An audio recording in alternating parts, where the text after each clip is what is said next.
Hello guys, आज हम आपके लिए लाए हैं डोला सिल्क पे प्रिंटेड फैब्रिक। ये 3D प्रिंट है और इसमें पूरा सीक्वेंस वर्क आएगा।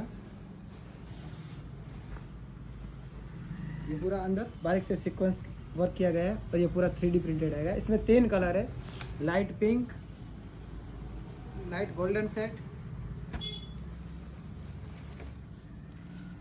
और एक पिस्ता।